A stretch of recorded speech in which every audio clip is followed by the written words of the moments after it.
Jurídica e de Regulação, o Sr. Presidente da NOS, Engenheiro Manuel Almeida. Miguel. Penso que me estão a ouvir. Sim, sim. Estão a ouvir? O nome é Miguel Sim, Almeida, mas estamos a ouvir. Muito bem. Então, boa tarde a todos e a todas. Queria naturalmente dar as boas-vindas à NOS. Já agora dizer-vos que esperamos naturalmente que esta nossa videoconferência decorra com todos os meios técnicos a funcionarem devidamente. E já agora permitam-me partilhar com Vossas Excelências que as duas que tivemos anteriormente tiveram aqui falhas de comunicação. Oxalá não seja da responsabilidade da NOS Comunicações. Bom, posto isto, dizer-vos que temos em sala a acompanhar esta audiência os grupos parlamentares do Partido Socialista, do PSD, do Bloco de Esquerda e do CDS-PP. Naturalmente temos muito gosto em receber-vos. Esta questão introdutória que eu fiz foi naturalmente com simpatia, como é evidente, foi apenas uma referência à questão das comunicações e dizer que naturalmente temos muito gosto em ouvi-los sobre uma questão pertinente e que nos preocupa a todos e que nos tem despertado toda a atenção, que é o leilão do 5G. Informo também que a grelha de tempos prevista para esta audiência prevê 10 minutos para uma intervenção inicial da NOS Comunicações, depois 3 minutos por cada grupo parlamentar que queira usar da palavra e depois a NOS Comunicações tem ainda mais 10 minutos para encerrar e respondendo às questões que eventualmente sejam colocadas pelos grupos parlamentares e acrescentando aquilo que porventura entendam como mais conveniente. Podem fazê-lo partilhando a intervenção, se for essa a vontade, se assim não for, podem fazer o uso do tempo com apenas uma intervenção. Posto isto, daríamos início à intervenção inicial da NOS Comunicações, a quem agradeço desde já este pedido de audiência e dizer-nos também que é um gosto recebê-los.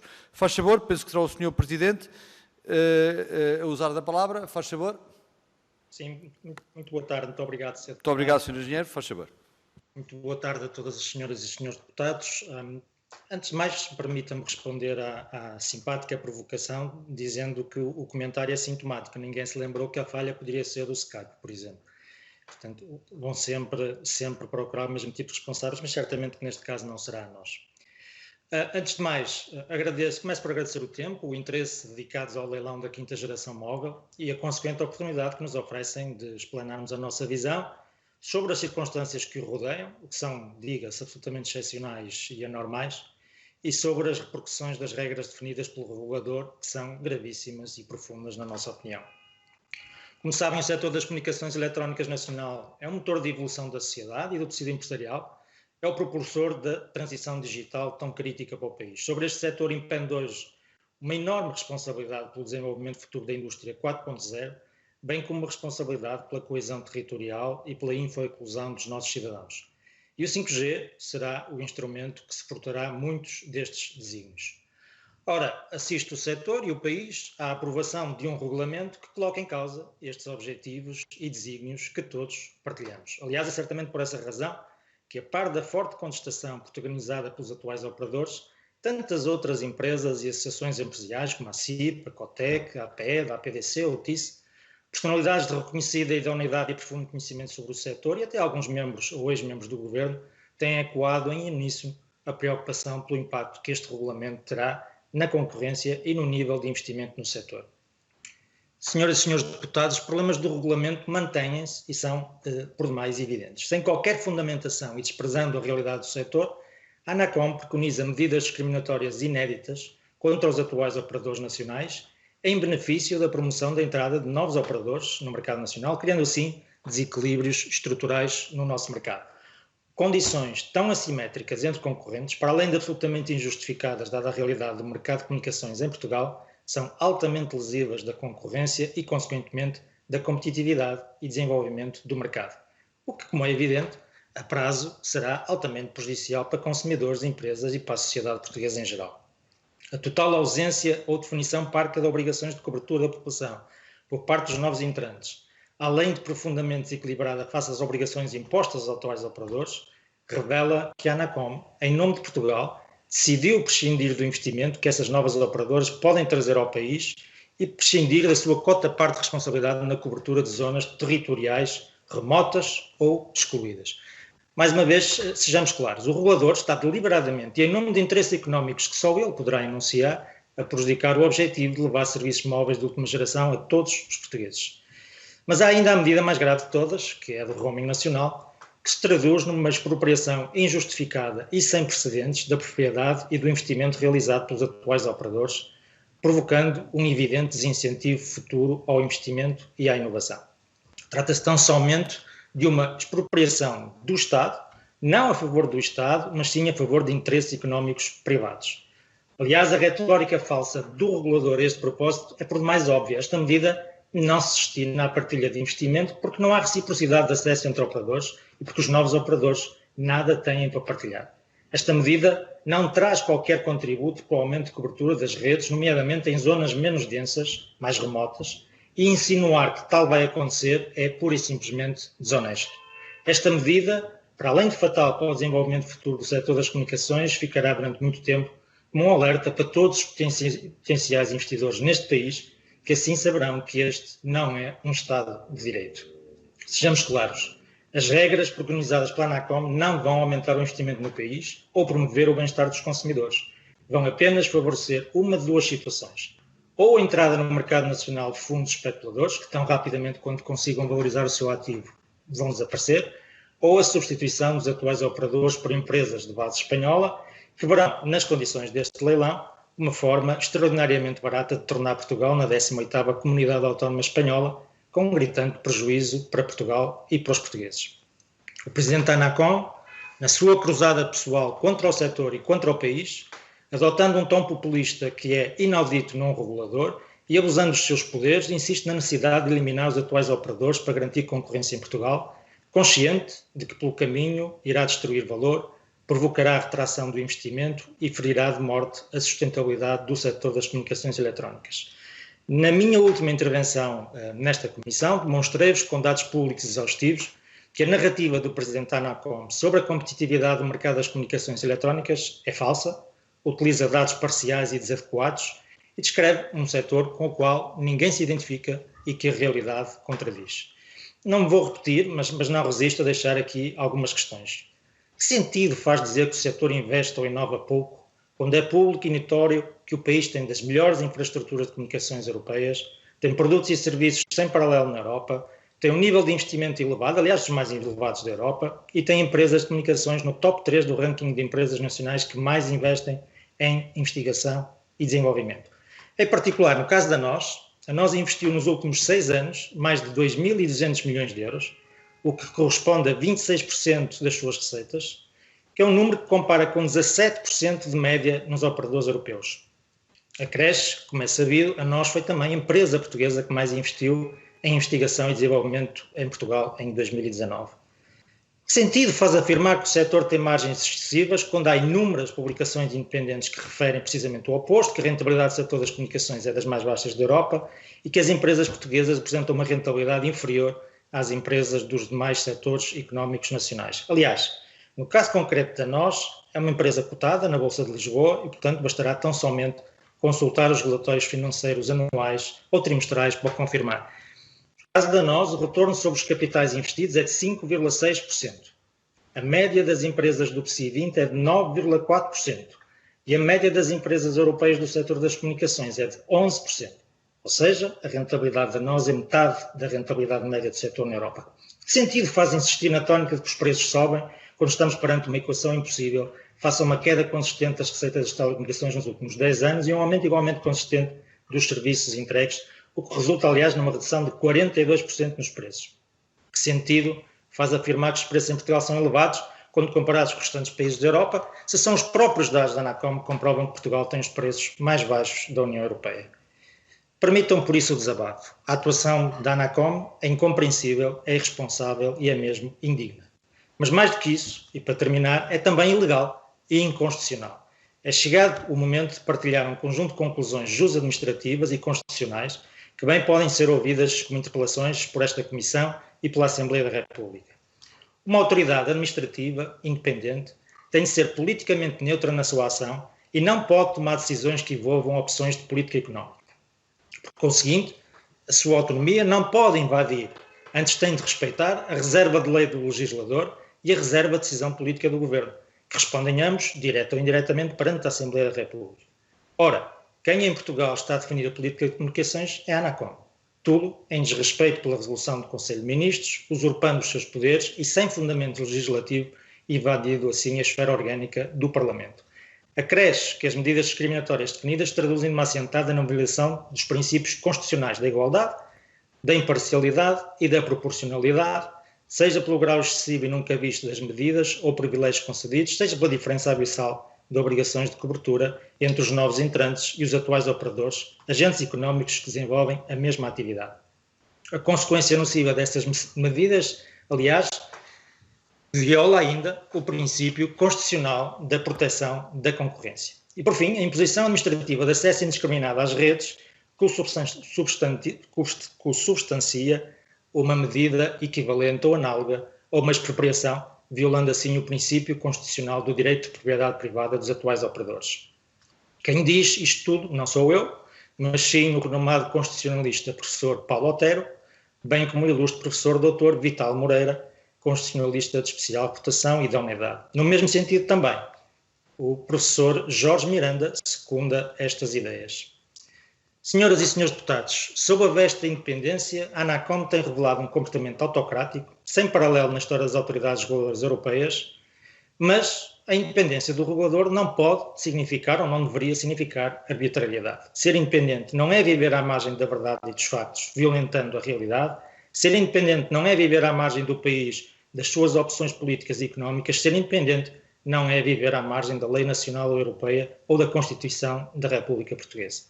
Mas a verdade é que no nosso sistema político a ANACOM não está sujeita a qualquer mecanismo institucionalizado de checks and balances que não seja o controle a posteriori pelos tribunais ou instâncias da União Europeia. Sabemos todos que o tempo dos tribunais e das demais instâncias de controle e reparação não se coaduna com a iminente produção de efeitos do regulamento e suas repercussões irreversíveis. E assumo por isso aqui particular importância a responsabilidade do Parlamento, a quem vimos neste fórum solicitar a promoção da fiscalização abstrata da constitucionalidade das normas do regulamento. Só assim será possível arbitrar eficaz e atempadamente este conflito, assegurando o respeito pela esfera de competência da Assembleia da República, os princípios constitucionais e os direitos fundamentais que devem orientar um quadro gerador de confiança para todas as empresas e cidadãos. Não deixemos Sr. Engenheiro, eu pedia que abreviasse, por favor. Estão com 10 minutos e meio. Não deixemos o país, ao acaso ou o futuro, dizer quem tem razão nesta matéria e usemos as ferramentas próprias do Estado de Direito para garantir que mais tarde não seremos todos responsabilizados pelo comprometimento do futuro económico de Portugal. Muito obrigado pela vossa atenção. Muito obrigado, Sr. Engenheiro Miguel Almeida. Eu queria informar que, além dos grupos parlamentares que anunciei no início, se juntou a nós o Grupo Parlamentar da Iniciativa Liberal, na pessoa do Sr. Deputado João Coutinho Figueiredo. Vamos então dar início à ronda pelos respectivos grupos parlamentares, cabendo a vez agora ao Grupo Parlamentar do PSD, na pessoa do Sr. Deputado Hugo Carvalho. Sr. Deputado, faz favor, 3 minutos.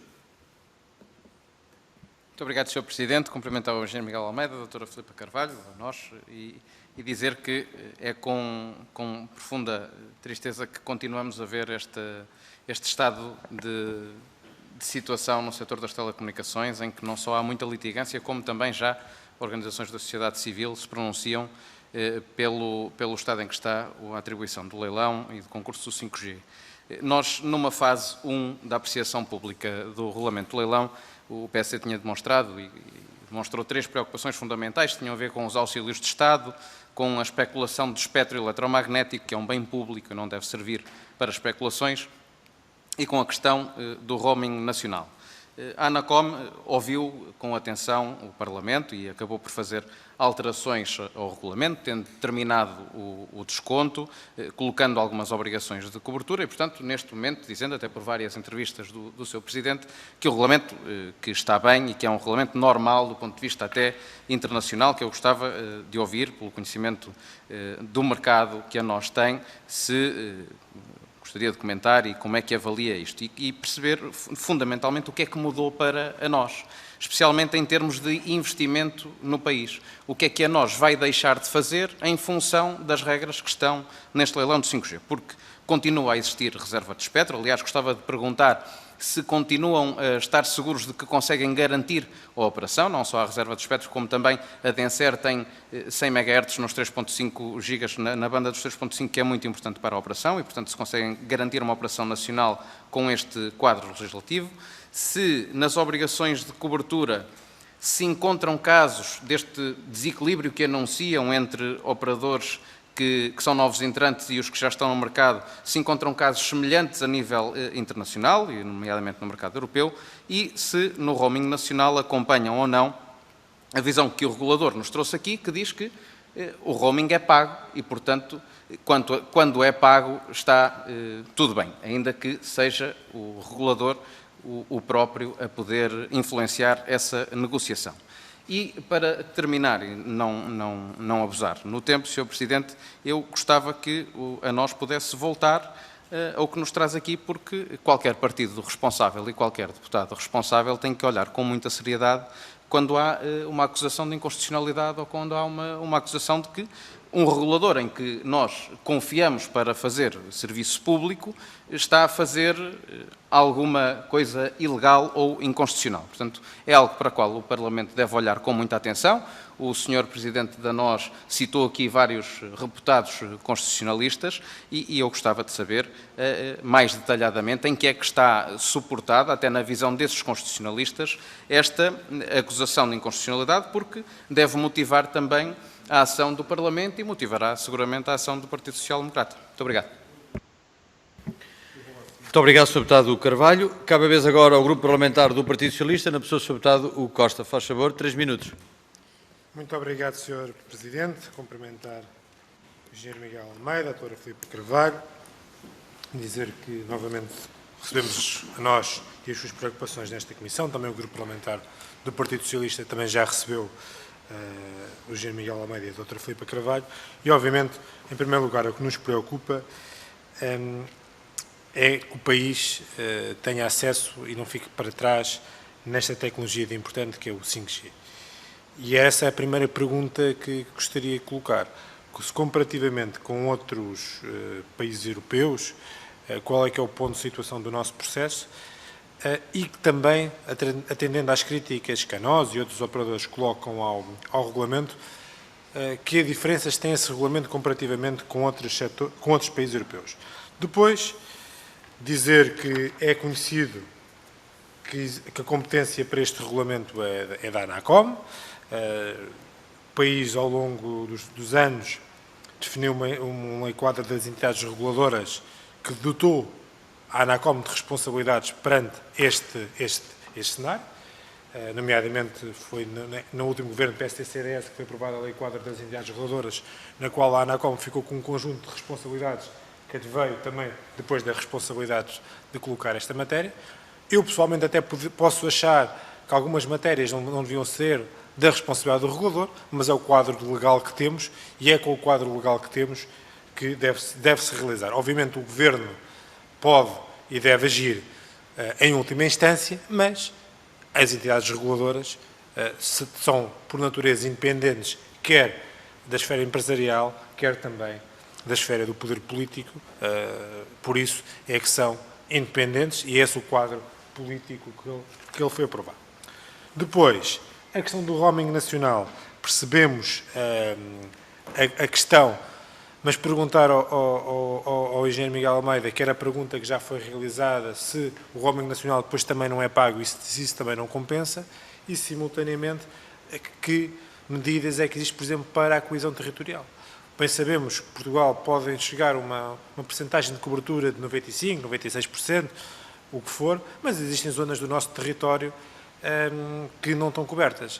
E toda a gente sabe que muitas vezes acontece estarmos no carro, por exemplo, e o nosso operador deixar de funcionar naquele local e outros operadores funcionarem, e isso é um problema que deve também ser resolvido e que pode ser resolvido com esta questão do roaming nacional e perguntar como é que isso também pode ser operacionalizado, até porque existem vastas regiões do interior do país que continuam sem acesso condigno a rede. E já nem falo de 5G, falo de 3G e de 4G em condições para, por exemplo, se realizar reuniões por videoconferência, e é uma realidade. Por isso, como é que estas matérias da coesão territorial podem ser cumpridas e a dizer, no fundo, que... Muito obrigado, Sr. Deputado. Perguntar como é que a nós olha para o futuro no atual contexto. Muito obrigado, Sr. Deputado. Cabe agora a vez ao Grupo Parlamentar do Bloco de Esquerda, na pessoa da Sra. Deputada Isabel Pires. Faz favor, Sra. Deputada, 3 minutos. Obrigada, Sr. Presidente. Cumprimentar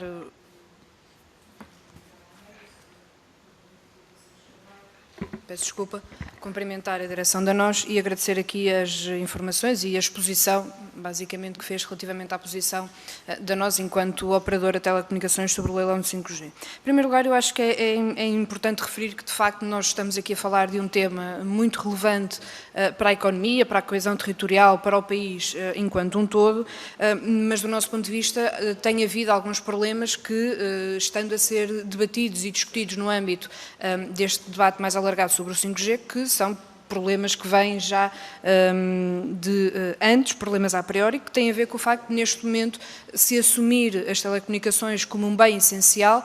No entanto, ela não é tratada, do ponto de vista de mercado, se assim quisermos dizer, como um bem essencial, mas sim apenas como um bem que está sujeito a todas as outras regras de mercado, como qualquer outro bem não essencial. E, portanto, há aqui, a priori, uma definição que o Governo, que os partidos, que a Assembleia da República, que o país tem que fazer sobre, afinal, como é que quer definir as telecomunicações e, sendo um bem essencial, do nosso ponto de vista, obviamente que os bens essenciais não podem estar votados totalmente ao mercado e isso acarreta sempre problemas, nomeadamente na desigualdade do acesso por parte de toda a população.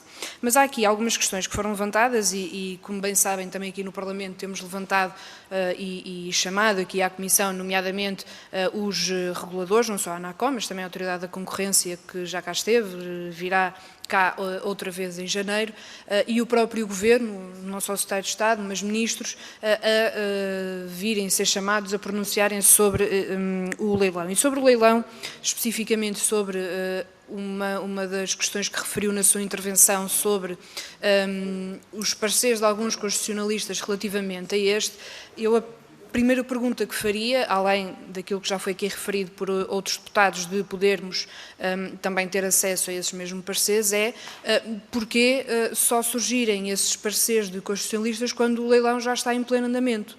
Houve processos de consulta pública, houve inclusivamente alteração do próprio regulamento e apenas em dezembro é que surgem notícias ou, eventualmente, aqui indicações de que existem dificuldades de constitucionalidade, eventualmente, com este leilão. Coisa que até agora não tinha sido referida e, portanto, perguntar porquê agora, quando o leilão já está em pleno andamento.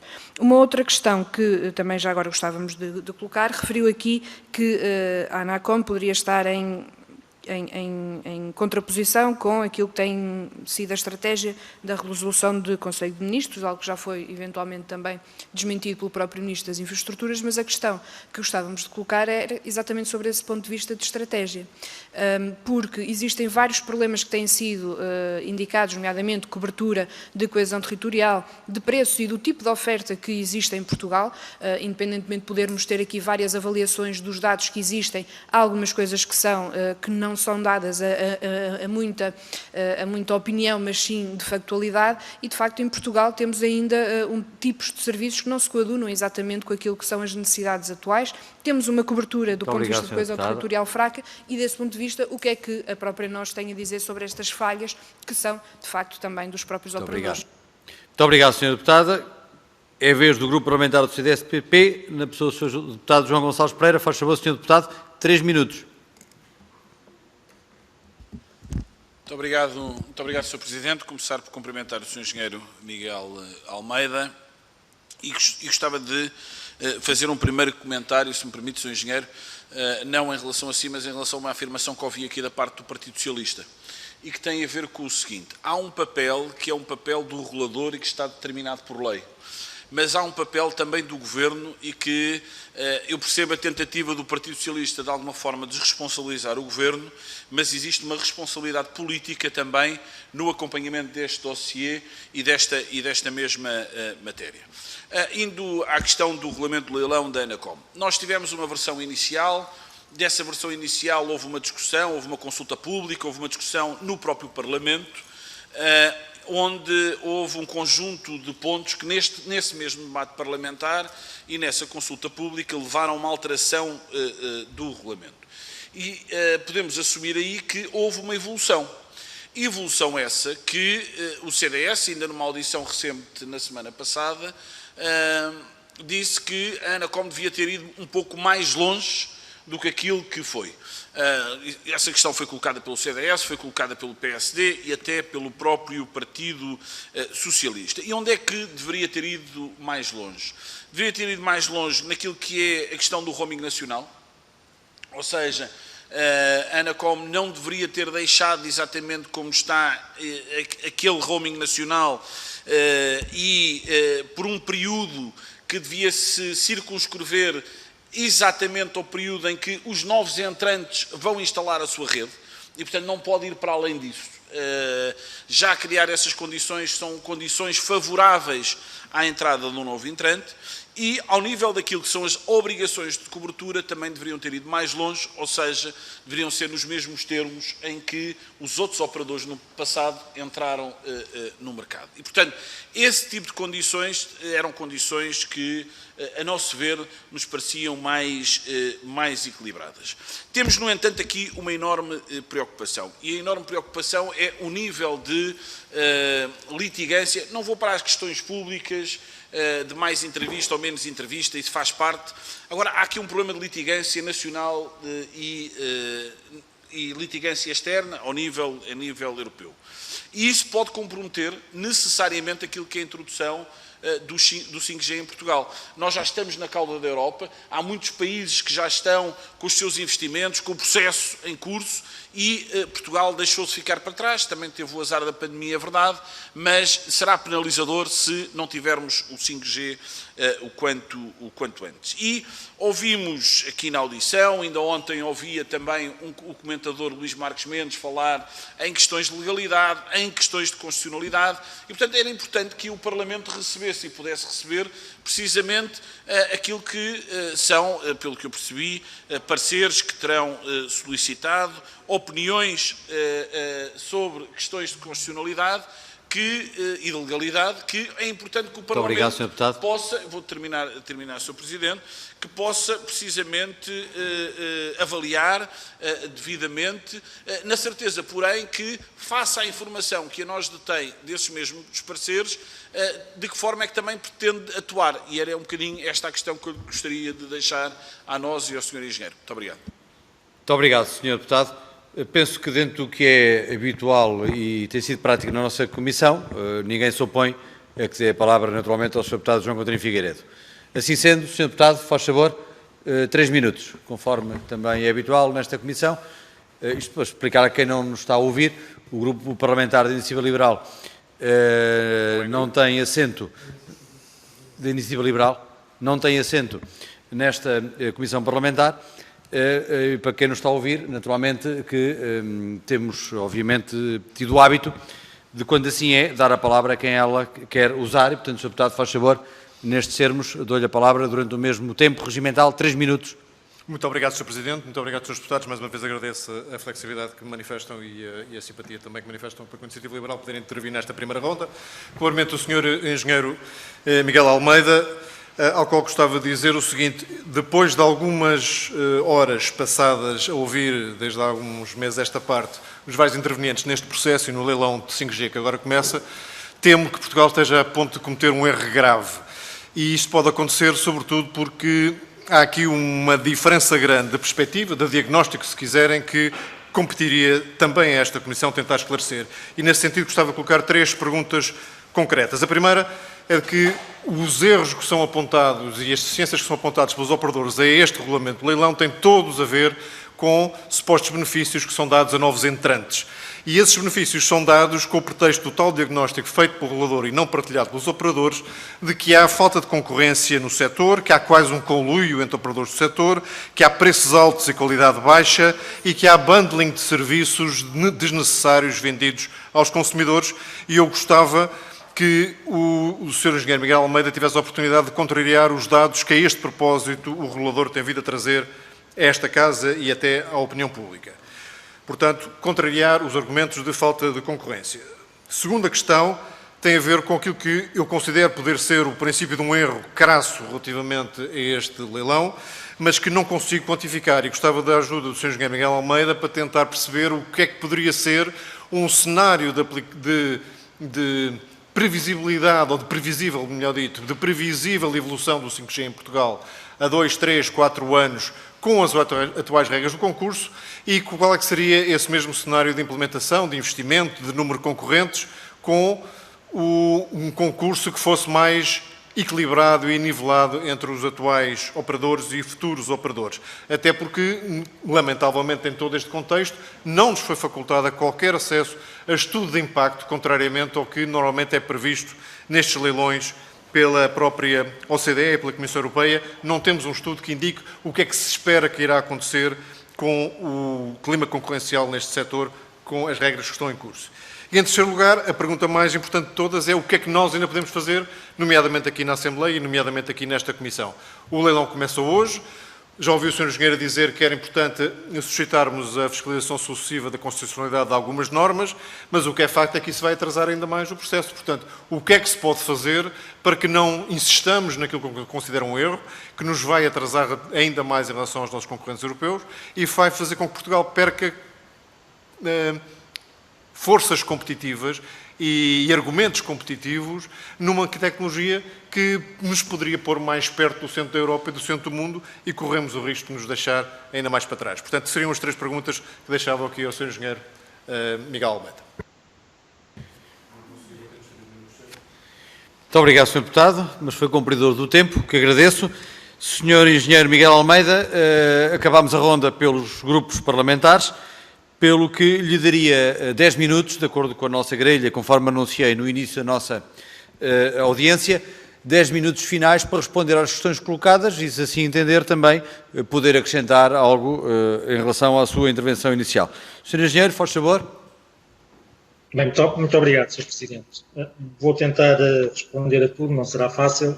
Começando pela comparação entre as regras do nosso leilão versus aquilo que aconteceu noutros países europeus. Sintetiza-se de forma muito simples, não tem nada a ver, para ser muito direto e muito curto e grosso. Existem várias coisas que são únicas do processo português. Desde logo, o facto de não existirem obrigações de cobertura para novos entrantes, ou praticamente não existirem, é único em todos os países do mundo, mas certamente da Europa, que eu conheço os casos todos.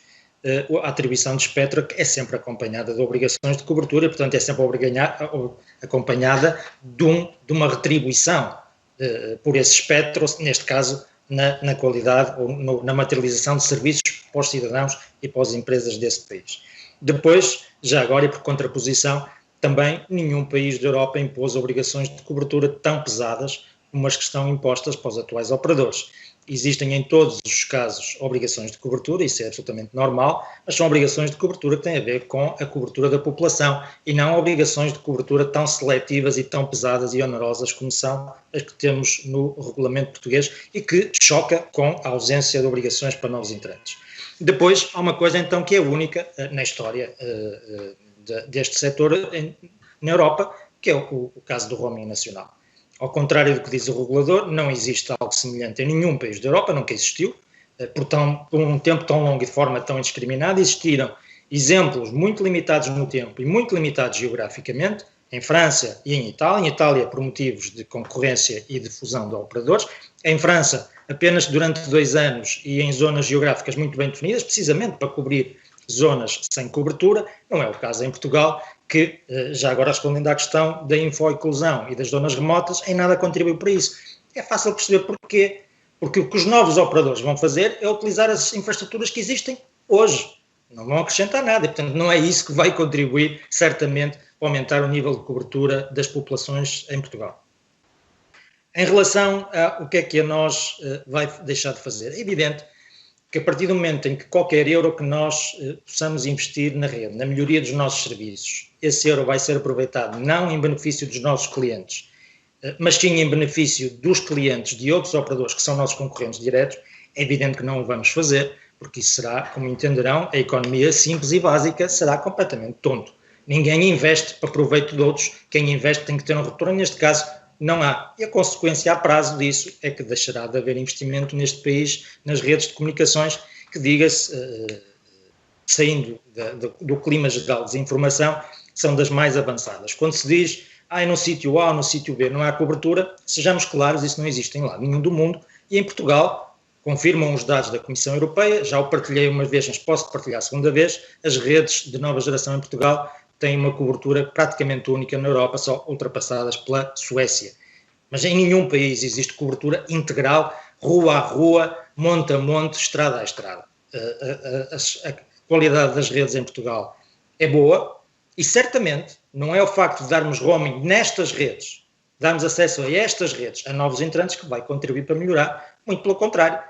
Qual é o incentivo que os agentes económicos atuais, as empresas atuais têm de investir adicionalmente na rede, se o proveito não vai ser delas próprias, não vai ser dos seus acionistas e dos seus clientes, mas sim dos acionistas e dos clientes dos outros operadores. Em relação ao impacto disto tudo a prazo, o que é que este cenário, o que é que podemos esperar com isto? Podemos esperar algo muito negativo. Já o disse da última vez que estive nesta comissão e repito, esta medida de roaming nacional, esta expropriação, é fortemente desincentivadora do investimento. Não há qualquer incentivo ao investimento, e não havendo investimento não há inovação, não havendo inovação não há serviços de última geração, não há a prestação de serviços competitivos que permitam às empresas portuguesas e aos cidadãos portugueses serem competitivos num contexto económico que é global.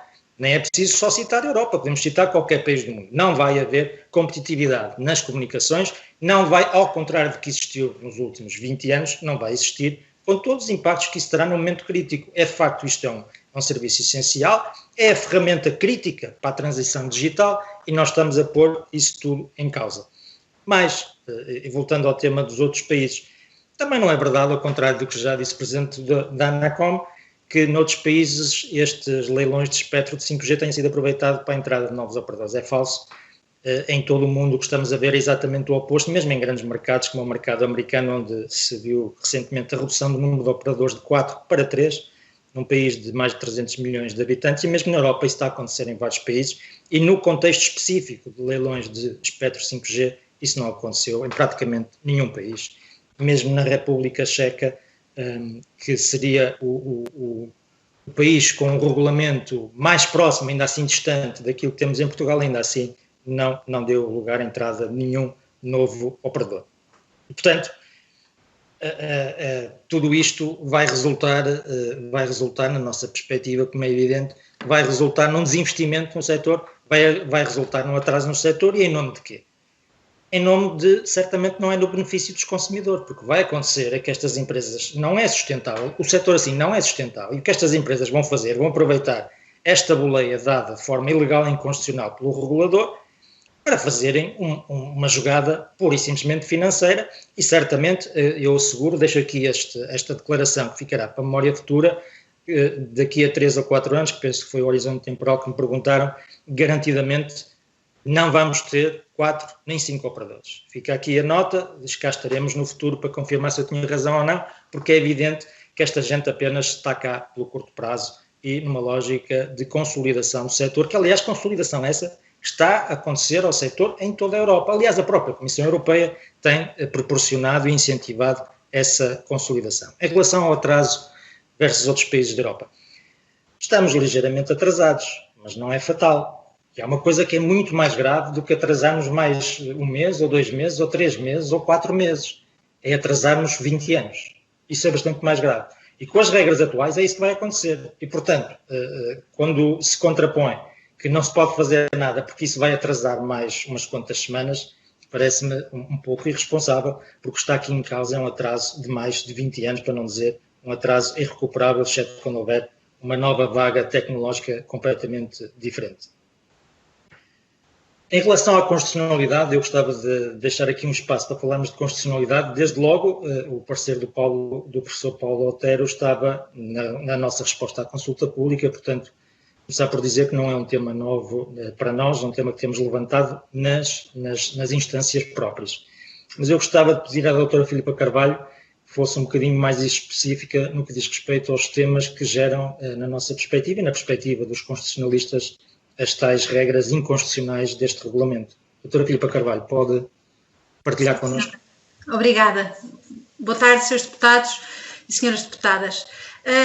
Eu diria que nós temos essencialmente dois problemas, um de legalidade administrativa e outro de constitucionalidade. É verdade que nós evoluímos de um Estado intervencionista para um Estado regulador, mas tal não significa que o regulador atue à margem da lei ou da Constituição e até a sua independência tem limites nessa legalidade e nessa constitucionalidade.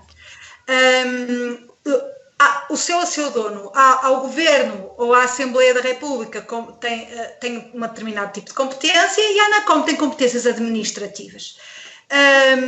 E o que nós entendemos e o que é secundado pelos parceiristas de quem temos opiniões escritas e bastante extensas, é que ao Governo compete a função política de definição de uma estratégia económica para o setor. E como tal é ao Governo que competia e competiu, tal como está previsto na resolução do Conselho de Ministros, decidir o que é que se pretendia para o leilão de 5G.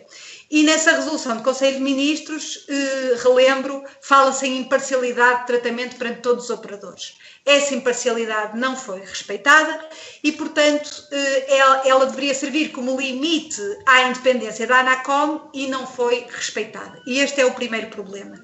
O segundo tem a ver com a falta de fundamento e o erro nos pressupostos que a ANACOM utiliza. Na verdade, o desiderato global de garantir mais concorrência não dá à ANACOM o poder discricionário de decidir quais são as medidas que contribuem para essa diminuição de concorrência, sem que para isso tenha usado uma justificação cabal e completa, coisa que todos sabemos que não foi feita e está por demais demonstrado. Aliás, um parênteses para chamar a atenção que uma das coisas a que a ANACOM apela é para um estudo de mercado feito em 2014. Senhores deputados, já passaram 6 anos desde 2014 até hoje. Depois, num plano mais constitucional, nós temos várias questões. A primeira tem a ver com a derrogação do princípio constitucional da igualdade. Há um tratamento discriminatório sem qualquer credencial legislativa e aquilo que os constitucionalistas entendem é que há uma invasão do poder legislativo que fere de ilegalidade e de inconstitucionalidade o regulamento publicado pela ANACOM. E não é só um tema de estar à margem da lei, é mesmo contrário à lei. Por outro lado, temos também um tema que tem a ver com as medidas restritivas e discriminatórias impostas pela ANACOM, traduzem-se não só na violação do direito constitucional. Doutora Filipa Carvalho, eu agradecia muito que abreviasse, já ultrapassámos largamente o tempo, faz favor. Sim, senhora, já vou terminar. Concluir. Sim, senhora. Viola não só a iniciativa económica privada, na medida em que aos operadores não é dada a possibilidade de aceder ao espectro necessário para o reforço da rede de 4G, nomeadamente, e viola também o princípio constitucional do direito de propriedade privada, traduzindo-se numa verdadeira expropriação. A expropriação é essa, mais uma vez, secundada por ambos os parceiristas de quem temos um parecer escrito e também apoiada pelo professor Jorge Miranda, como nós dissemos. O que é que os senhores podem fazer? Uma de duas. Ou fazem uma lei que defina em concreto aquilo que se pretende do 5G, para que é que serve o roaming nacional e que medidas devem servir o propósito da cobertura do país e da salvaguarda do investimento. E como tal, as regras do regulamento que contrariarem essa lei cairão, naturalmente, ou pedem uma fiscalização abstrata do regulamento e o Tribunal Constitucional assim dirá o que entende e certamente secundará as várias opiniões escritas que existem e devolverá à Assembleia da República a elaboração de uma lei. É isto que é preciso, é isto que garantirá o sucesso e o futuro do 5G. E sim, pode atrasar um mês ou dois, mas é irrelevante face, como o engenheiro Miguel Almeida disse, ao atraso potencial que podemos ter de muitos anos em relação ao desenvolvimento tecnológico do país. Muito obrigada. Muito obrigado. Terminamos assim esta audiência. Queria naturalmente agradecer ao engenheiro Miguel Almeida e à doutora Filipa Carvalho, não só o pedido que nos dirigiram, como o facto de terem estado aqui connosco e de nos terem trazido, naturalmente, para cá connosco, as preocupações que acabaram de fazer. Naturalmente, em meu nome pessoal, em nome da nossa Comissão e dos respectivos grupos parlamentares, agradecer-lhes por isso mesmo e, certamente, que, em boa nota, foram tidas as preocupações que nos trouxeram. Queria, por fim, desejar-vos um bom Natal, um bom ano e também um bom leilão do 5G, porque é, de facto, uma questão pertinente. Senhoras e senhores deputados, terminamos assim esta audiência. Temos já uma de seguida, com a Associação Portuguesa de Centros Comerciais. Eu pedia só ao Sr. Engenheiro Miguel Almeida e à doutora Filipa Carvalho, se ainda me estão a ouvir, que pudessem desligar a ligação para que nós pudéssemos ligar os nossos interlocutores seguintes, que sem isso não conseguimos fazer. Com certeza, muito obrigada. Muito obrigado. Muito obrigado.